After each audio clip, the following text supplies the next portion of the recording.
Welcome to this Saturday travel and history tip, and we are continuing up U.S. Highway 83, the road to nowhere. Last week, we were in Oakley, Kansas, and we have crossed over the border into fabulous Nebraska. Most people probably consider Nebraska as flyover country, but I don't. I love Nebraska. From the toadstools in northwest Nebraska, to the longest porch swing in south central Nebraska, to the Bailey Rail Yard in North Platte in central Nebraska, to Scotts Bluff in western Nebraska, to Fort Kearney State Park in eastern Nebraska, to the zoo in Omaha, to sites along the Oregon Trail, this being the Nebraska City Cutoff, the spot where Crazy Horse was killed, the state capitol, Warren Buffett's home in Omaha, to Buffalo Bill's home in North Platte, to Ashfall Fossil Beds in northeastern Nebraska, to the home of Kool-Aid in Hastings, Nebraska in the central part of the state, to Carhenge in the western area of the state in Alliance. Nebraska is full of wonderful byways that ribbon the state and are worthy of your time. When we recently crossed into Nebraska on our trip across U.S. Highway 83 that we started in Part 1 in Shamrock, Texas, Part 2 in Liberal, Kansas, in Part 3 at Monument Rocks, Part 4 in Oakley, and now here in Part 5, we are in McCook, Nebraska, where I was delighted to see Nebraska's only Frank Lloyd Wright designed house. It is still a private residence and not open for tours, but it is gorgeous. I truly appreciate Frank Lloyd Wright's architecture. Watch the Saturday Travel and History Tip on Frank Lloyd Wright. It was my 40th Saturday Travel and History Tip, and it was uploaded on October 10th of 2020, just over a year ago. Next door to the Frank Lloyd Wright house is the boyhood home of E. Benjamin Nelson,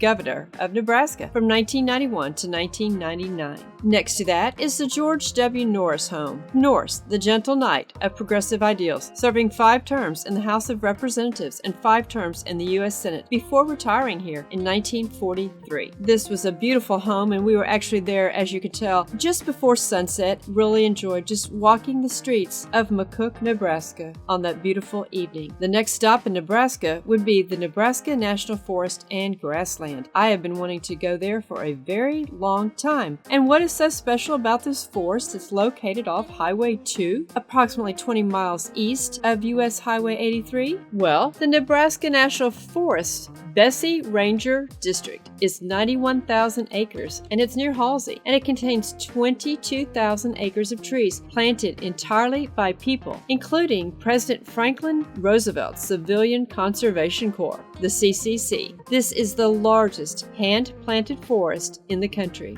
It is the result of efforts by newspaper publisher J. Sterling Morton, who in 1872 launched a tree planting campaign and lobbied for the inauguration of a state tree planting holiday, now known everywhere as Arbor Day. The nation's oldest Forest Service tree nursery is on the site and sells over 2.5 million seedlings annually. This park is designed mainly for the OHV folks. We did spend a few hours there. After we parked, we went and paid at the visitor center, which was closed. We just paid. There was a man he opened the window, and that's where you paid and got the information for the park. And around the building was a lovely trail with trees and labels, and I always like to take pictures of the labels and the trees so I can learn more about trees and plants. It was a beautiful day walking through these stoic trees. But then we walked some of the Scott Tower Trail. It was a lovely trail, but due to time constraints, we decided to take the road that takes you directly to the base of the tower. Under 18, do not climb tower without supervision. Do not climb tower during lightning storms, and climb tower at your own risk. I don't know how many fire towers you've climbed, but we've climbed about a half a dozen, and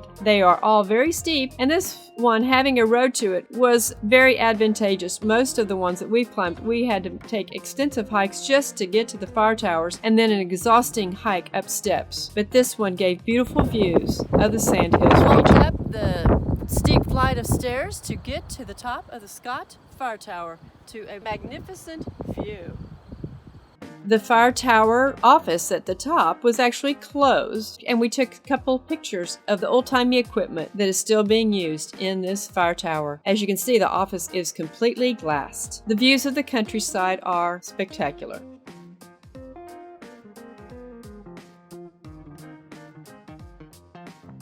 and then the hike down the stairs to return to our car.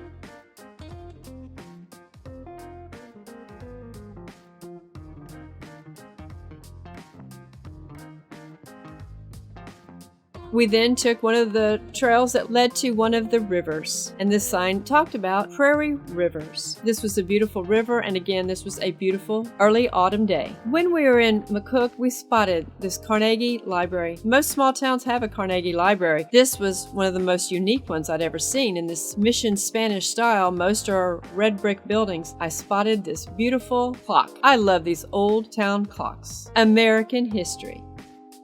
Learn it. Love it.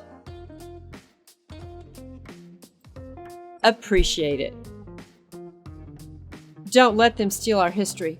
Treasure our American history.